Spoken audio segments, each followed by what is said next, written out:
오늘 말씀은 내 인생의 우선순위, 그 첫 번째가 주님이 되기를 원합니다 하는 주제로 하나님의 말씀을 나누고자 합니다.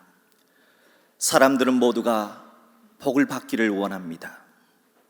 그래서 새해가 되고 설날이 되면 어김없이 이런 인사를 나눕니다.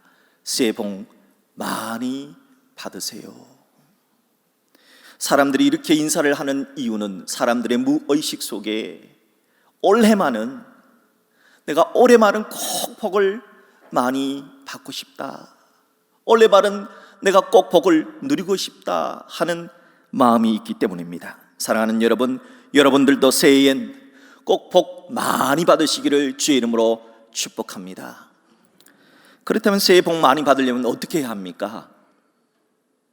우선 누가 복을 주시는가 하는 것을 알아야겠지요.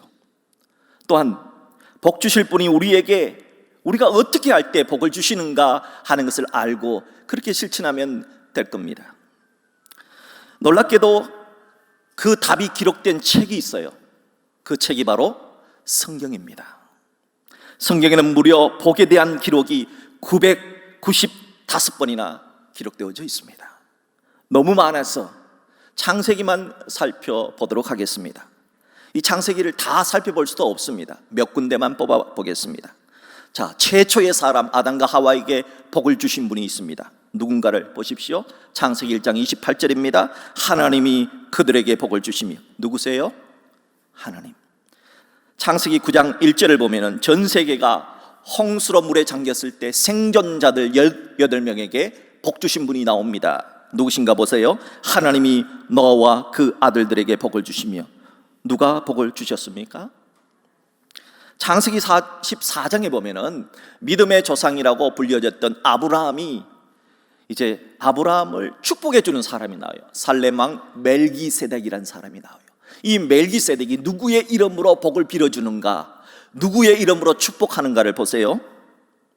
지극히 높으신 하나님이여 아브라함에게 복을 주옵소서. 누구의 이름으로 복을 빕니까? 하나님이죠. 이제 믿음의 조상으로 선택받은 아브라함이 죽습니다. 죽고 그 아들들에게 복 주시는 분이 나옵니다. 창세기 25장 11절입니다. 아브라함이 죽은 후에 하나님이 그의 아들 이삭에게 복을 주셨고, 누가 자손에게 복을 주십니까? 하나님이에요. 창세기 32장에 가면 야곱이 정말 밤을 새워서 씨름을 합니다. 복 받으려고. 드디어 복을 받아냅니다. 그때 누가 야곱에게 복 주시는가? 창세기 32장 30절입니다. 그러므로 야곱이 그곳 이름을 브니엘이라 하였으니 그가 이르기를 내가 하나님과 대면하여 보았으나 내 생명이 보존되었다. 하나님이 야곱에게 복을 주신 겁니다. 창세기 39장에 가면 이집트의 노예로 팔려간 요셉의 이야기가 나옵니다. 이 요셉 때문에 이 요셉을 잘 대우해 준 주인이 있어요. 주인이 복을 받아요. 자, 누가 복 주시는가 보세요. 창세기 39장 5절입니다. 여호와께서 요셉을 위하여 그 애굽 사람의 집에 복을 내리심으로. 복 주시는 분은 성경은 하나님이다, 그렇게 말씀하고 있습니다. 그 다음 문제는 사람들이 어떻게 할 때 하나님이 복 주시는가 하는 것이겠지요. 먼저 오늘 신약 성경인 마태복음 6장 33절의 본문은 예수님께서 하나님이 복 주시는 원리에 대해서 기록을 해 놓았어요. 그게 뭐냐? 자, 마태복음 6장 33절입니다. 그런즉 너희는 먼저 그의 나라와 그의 의를 구하라. 그리하면 이 모든 것을 너희에게 더하시리라. 하나님으로부터 복을 받으려면 먼저 해야 되는 게 있다. 우선순위가 있다. 우선순위 넘버원이 있다. 그걸 해야 된다는 겁니다. 그게 뭐예요? 하나님의 나라와 하나님의 의를 구하는 겁니다. 도대체 어떻게 하면 하나님의 나라와 하나님의 의를 구할 수 있을까요? 그것은 하나님이 주신 법을 지키는 겁니다. 하나님은 지금으로부터 3500년 전에 모세를 통해서 인간이 복을 받을 수 있는 법을 613개를 주셨습니다. 이걸 창세기, 출애굽기, 레위기, 민수기, 신명기에 기록했다고 해서 이 5권을 율법서라고 말합니다. 613개의 율법은 이것은 하라 하는 법이 248개 248이고, 이것은 하면 안 된다, 하지 말라 하는 것이 1년 365일을 기준으로 해서 365가지, 도합 613개가 되는 겁니다. 하나님은 마치 부모님이 어린 아이들에게 이건 해야 돼, 아니 그건 하면 안 돼, 그래 그건 해야 돼 라고 이렇게 콕 찍어서, 율법은 길지가 않아요. 아주 심플하게 말합니다. 이건 해, 하지 마. 이렇게 해서 우리에게 복 주시려고 613개의 율법을 주신 겁니다. 그런데 이게 너무 많다 보니까 이걸 10개로 줄여주셨어요. 이 10개로 줄여놓은 게 뭐냐? 핵심이 바로 십계명에 들어져 있는 겁니다. 자, 그렇다면 우리가 십계명이 뭔지 알아야 될 거 아니에요? 제가 여러분에게 십계명을 조금 더 쉽게 외울 수 있도록 숫자를 사용해서 외우는 법을 가르쳐 드렸는데, 기억나십니까? 복습하는 차원에서 손가락으로 다시 한번 해볼까요?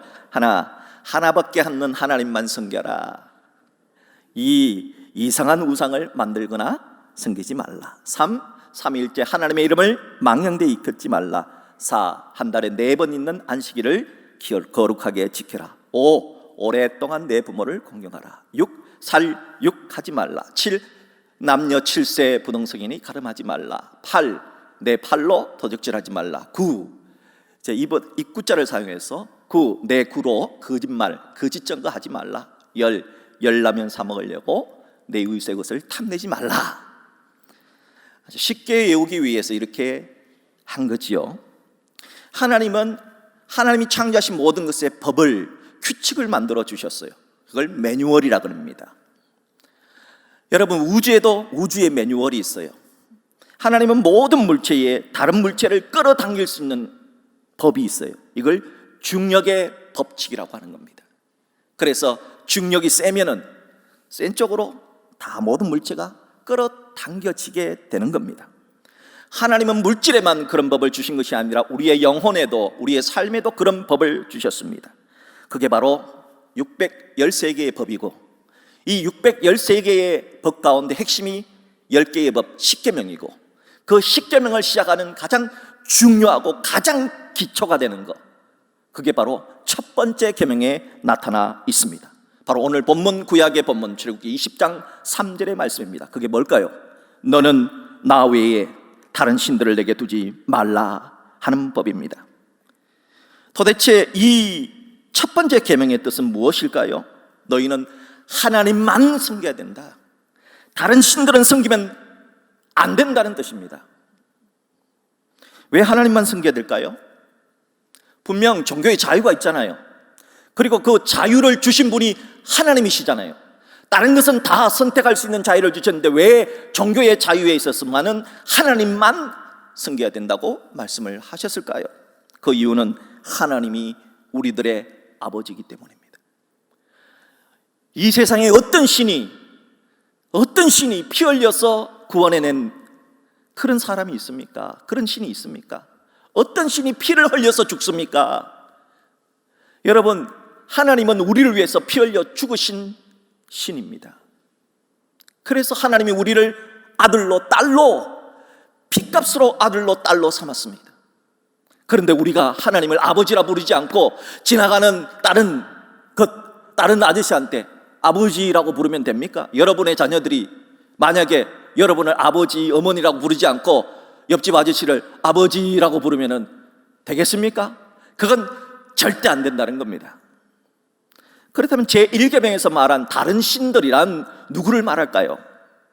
우리는 지금까지 하나님은 오직 한 분으로 배웠습니다. 그렇죠? 맞습니다. 그런데 다른 신들이라고 하는 것은 누구를 말하는 겁니까? 다른 신들이란 인간에 의해서 만들어진, 인간의 머릿속에서 만들어진, 인생의 상상 속에서 만들어진 그런 신들, 즉 가짜 신, 바로 우상을 뜻합니다. 하나님 외에 다른 신은 전부 다 인간에 의해서 만들어진 신이다 하는 겁니다. 그런 의미에서 다른 신들이란 하나님처럼 섬기는 모든 것들은 다 하나님을 제외하고는 다 다른 신이 될 수가 있습니다. 그래서 사람도 다른 신이 될 수가 있습니다. 과거 나라를 다스리고 통치했던 왕들 중에, 황제 중에 자신이 신이다 그렇게 착각하며 백성들에게 자신을 신으로 숭배하도록 했던 왕들이 있습니다. 또한 돈도 신이 될 수 있어요. 돈도 다른 신이 될 수 있어요. 구약 성경에 보면 이스라엘 백성들이 가장 집중적으로 섬겼던 신이 나와요. 황금 송아지입니다. 왜 황금 송아지를 섬겼습니까? 황금이 무엇을 뜻합니까? 돈을 뜻합니다. 돈도 신이 될 수 있다는 겁니다. 예수님께서 가장 조심해야 되는 우상 숭배가 뭐냐? 우상이 뭐냐? 돈신, 맘몬신이라고 말씀하셨습니다. 그러므로 돈도 충분히 다른 신이 될 수 있습니다. 또한 힘, 파워, 권력도 신이 될 수 있습니다. 왜 모든 나라들이 로마 제국이 멸망했잖아요. 그런데도 왜 사람들은 끊임없이 지금도 팍스 로마라를 꿈꾸며 팍스 아메리카나, 팍스 차이나를 부르짖을까요? 과거 모든 길은 로마로 통한다던 로마 제국처럼 힘으로, 권세로 전세를 다스리고, 그래서 G1, 글로벌 넘버원이 되려고 하는 욕망이 있기 때문 아닙니까? 성경에 나오는 우상 가운데 몰렉 혹은 그모스라고 불리는 신이 있어요. 우상. 이 몰렉이라고 하는 신은 아들을 불태워서 제사를 드리면, 인신 제사를 드리면은 몰렉이 힘을 줘서 전쟁에서 승리하게 한다라고 믿었던, 숭배했던 그런 신입니다. 실제로 열왕기하 3장에 보면 그런 일이 일어났습니다. 북이스라엘과 남쪽 유다와 에돔 세 나라가 연합군을 형성해서 모압이란 나라를 쳐들어갔습니다. 오늘날 요르단이죠. 근데 이 모압 왕 메사라고 하는 사람이 이제 쳐들어오니까 그냥 당한 거예요. 전쟁에서 패한 거죠. 이제 군사 몇 명 없어요. 한 700명 정도 남겨가지고 한 성에 포로처럼 잡히게 되었습니다. 도간에 든 쥐 신세가 된 거죠. 그때 이 모압 왕 메사가 뭘 했느냐? 바로 자신의 아들, 다음 왕위가 될 왕세자를 인신제사를 드렸습니다. 그래서 몰렉이라고 하는 신은 어떻게 생겼냐면 머리는 그러니까 머리는 황소머리예요. 몸은 아주 근육질의 몸을 갖고 있고 두 팔을 딱 벌려져 있어요. 그 위에다가 아들을 딱 올려서 불태워서 북을 치면서 둥둥둥둥둥 치면서 그렇게 드리는 우상 숭배가 몰렉 제사였습니다. 그걸 열왕기 3장에 보면 그대로 했습니다. 그러자 그걸 바라본 연합군이 세상에 어떻게 자기의 아들을 죽일 수 있나, 저런 하면서 전쟁에서 저런 사람들하고 싸워봤자 필요가 없다 해서 그냥 돌아가 버립니다. 그런 기록이 열왕기하 3장에 나오는 거예요. 세상 사람들은 힘을 신으로 숨길 수 있다는 겁니다. 하나님께서는 사람이나 돈이나 힘을 축복의 통로로 사용하라고 도구로 주셨습니다. 그런데 그 도구를 하나님으로 모시면 어찌 되느냐? 절대 안 된다. 그래서 누군가 제1계명을 이렇게 번역을 해야 된다고 얘기를 했습니다. 동의가 됩니다. 너는 하나님 외에 다른 신들이 있다는 말에 속지 말아라. 하나님 외에 다른 신이 있다는 거짓말에 속지 말아라. 하나님은 유일신이다. 그러면 우리가 어떻게 하면은 하나님이 내 인생의 가장 중요한 첫 번째가 될 수가 있을까요? 미국 세드백 교회의 릭 워렌 목사님이 이 첫 번째를 뜻하는 영어 단어가 퍼스트입니다. 퍼스트. 이 퍼스트라고 하는 5개의 알파벳에 맞추어서 5가지를 잘하는 것이 하나님을 내 인생의 첫 번째로 모시는 것이라 말했습니다. 첫째는 뭐냐? 퍼스트의 첫 알파벳 F는 파이낸스, 즉 돈의 영역에 있어서 하나님을 첫 번째로 모셔야 한다 하는 겁니다. 돈의 영역에 있어서 하나님을 첫 번째로 모시는 게 뭘까요? 사람들은 돈 벌기 위해서 자신의 재능과 에너지를 다 사용합니다. 많은 시간을 사용합니다. 아침부터 저녁 늦은 시간까지 돈 벌기 위해서 사용합니다. 그만큼 돈이 중요하고 필요하기 때문입니다. 하나님도 아십니다. 자, 그렇다면 성경은 그리스도인들이 살아가면서 꼭 필요한 이 돈, 재정의 영역에 있어서 하나님을 첫 번째로 모시는 방법이 무엇인가? 성경은 뭐라고 말씀했는가? 들어보십시오. 잠언 3장 9절과 10절입니다. 내 재물과 내 소산물의 처음 익은 열매로 여호와를 공경하라. 그리하면 내 창고가 가득히 차고 넘치리라. 물질의 복을 받는 비결이 재정의 영역에 있어서 처음 열매를 드리는 겁니다. 처음 열매를 드린다는 게 무슨 뜻입니까? 11조입니다. 하나님은 말라기 3장 10절에서 이렇게 말씀하셨습니다. 만군의 여호와가 이르노라, 너희의 온전한 11조를 창고에 들여서 나의 집에 양식이 있게 하고 그것으로 나를 시험하여 내가 하늘 문을 열고 너희에게 복을 사할 곳이 없도록 붙지 아니하나 보라. 하나님은 너희의 온전한 11조를 통해서 하나님이 너희에게 물질의 복을 주시는지 안 주시는지 시험을 해보라 라고 말씀하고 있습니다. 자, 그렇다면 예수님은 이 11조에 대해서 뭐라고 말씀하셨을까요? 마태복음 23장 23절에 예수님은 11조에서 이렇게 말씀하셨습니다. 화 있을진저 외식하는 서기관들과 바리새인들이여, 너희가 박하와 회양과 건초의 11조는 들이되 율법에 더 중한 바 정의와 긍휼과 믿음은 버렸도다. 그러나 이것도 행하고 11조도 드리고 저것도 버리지 말아야 할 것이니라. 정의와 긍휼과 믿음도 버리지 말아야 할 것이니라 하셨습니다. 하나님은 절대 가난한 분이 아닙니다. 금도 하나님의 것이요 은도 하나님의 것이요 이 세상 우주 만물이 다 하나님의 것입니다. 여러분의 재정의 영역에 있어서 넘버원이 뭡니까? 하나님이 맞습니까? 여러분의 돈의 영역에 있어서도 하나님이 첫 번째가 되게 하십시오. 그러면 하나님은 여러분에게 물질의 복을 내려 주실 것입니다. 두 번째, 내 인생의 첫 번째가 하나님이 되기를 원한다면은 폴스트의 두 번째 알파벳 I로 시작되는 interest, 즉 관심, 나의 관심, 나의 취미에 있어서도 하나님을 첫 번째로 모시는 겁니다. 고린도전서 10장 31절은 이렇게 말씀합니다. 무엇을 하든지 먹든지 마시든지 무엇을 하든지 다 하나님의 영광을 위하여 하라. 우리가 무엇을 하든지, 여러분 요즘 코로나 때 관심이 제일 뭐가 많아요? 사람들 관심을 보니까 먹는 것에 관심이 많아요. 여러분 먹더라도 하나님께 영광이 되는 먹는 방법이 있다는 겁니다. 하나님이 영광이 되게 먹으라는 겁니다. 아무거나 먹지 말라는 겁니다. 하나님이 영광이 되게 먹으라는 겁니다. 요즘 또 등산을 많이 하지 않습니까? 걷기도 많이 하지 않습니까? 걷더라도 등산을 하더라도 하나님의 영광이 되도록 하라 하는 겁니다. 요즘 취미생활 바둑도 많이 두고 또 장기도 많이 두죠. 요즘은 혼자서도 바둑 두고 장기 뜰 수 있도록 컴퓨터가 잘 돼 있잖아요. 그럴 때도, 그런 취미생활 할 때도 또 요즘 혼자서 영화를 많이 봅니다. 드라마를 많이 봅니다. 그렇게 할지라도 또 어떤 사람은 책을 많이 읽습니다. 음악을 많이 듣습니다. 그런 일을 할지라도 하나님께 영광이 되도록 하라. 이것이 바로 너의 관심, 인터레스트, 너의 관심에 있어서 하나님을 첫 번째로 모시는 것이다 하는 겁니다. 사랑하는 여러분, 여러분의 관심에 있어서도, 여러분 취미생활에 있어서도 하나님을 첫 번째로 모시는 여러분 되시기를 주의 이름으로 축복합니다. 그러면 하나님께서 여러분에게 복을 주신다 하는 것입니다. 세 번째, 하나님이 내 인생의 첫 번째가 되기를 원한다면 폴스트의 세 번째 알파벳 R로 시작되는 relationship, 즉 관계의 영역, 친구를 사귈 때도 하나님을 첫 번째로 모시는 겁니다. 하나님은 아무나 친구를 사귀기를 원치 않으십니다. 비즈니스를 하고 사업을 할 때는 누구나 만나야 됩니다. 하지만 친구를 사귈 때는 신중하게 사귀라고 말합니다. 왜냐?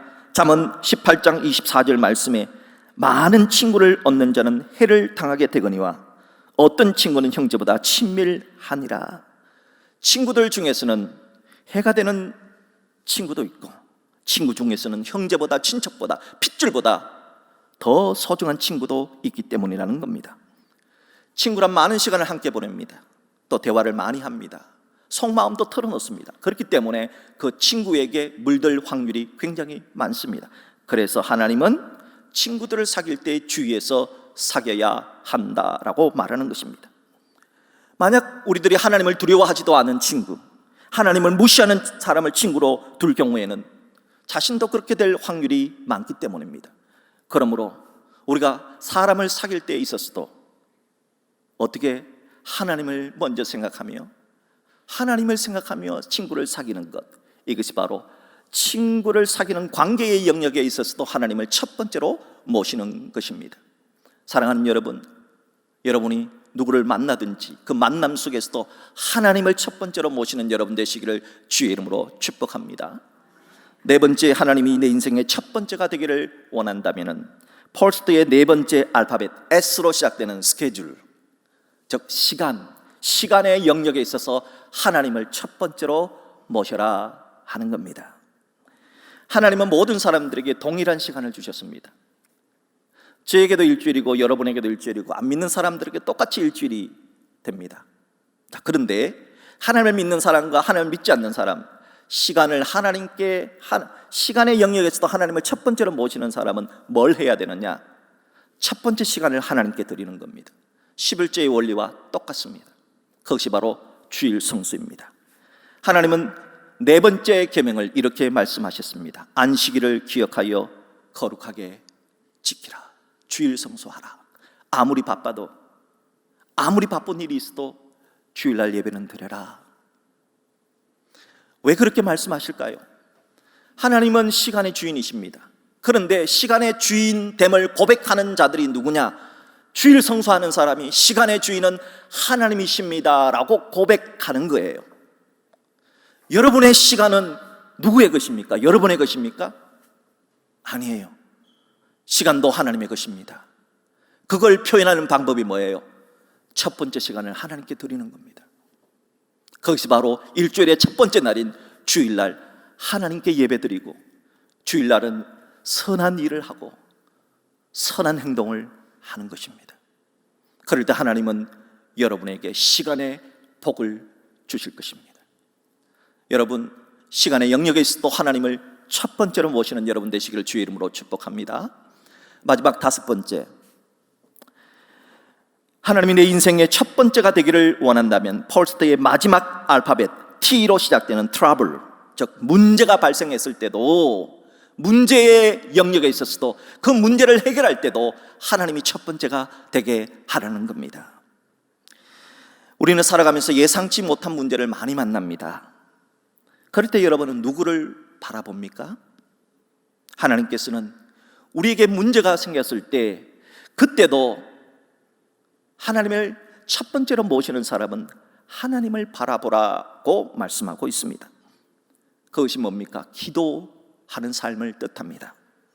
하나님은 기도는 문제의 최후 수단이 아니라 첫 번째 선택이 되기를 원하십니다.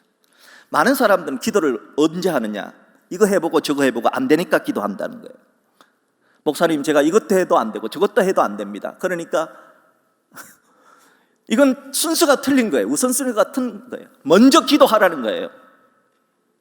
여러분, 우리가 하나님을 첫 번째로 모신다면 먼저 기도하는 거예요. 먼저 기도하고 이것도 하고 저것도 하는 것이다 하는 겁니다. 항상 나중에 뒷북치면서 기도하려고 하지 마시고 기도부터 먼저 하십시오. 하나님부터 먼저 찾으십시오.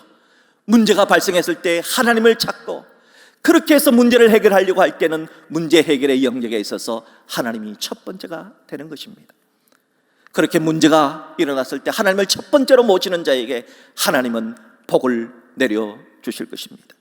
사랑하는 성도 여러분, 하나님은 오늘 우리에게 새해 복 많이 받으라고, 세상 사람들이 새해 복 많이 받으라고 이야기를 할 때마다 여러분, 과연 우리는 그런 복을 받을 만한 자격이 있는가를 스스로 되돌아봐야 합니다. 그리고 그 복을 받으려면 내가 어떻게 해야 하는가?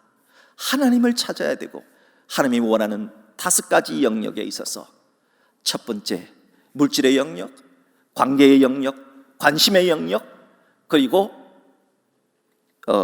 해결의 영역, 그리고 시간의 영역에 있어서도 모두 하나님을 첫 번째로 모시면은 하나님이 복을 주시는구나 하는 오늘 이 말씀을 기억하면서 여러분, 모든 영역에 있어서 하나님을 우선으로, 최우선으로 모셔서 여러분들이 하나님으로부터 복을 받는 그런 여러분 되시기를 주의 이름으로 축복합니다. 하나님 때문에 새해 복 많이 받는 여러분 되시기를 주의 이름으로 축복합니다.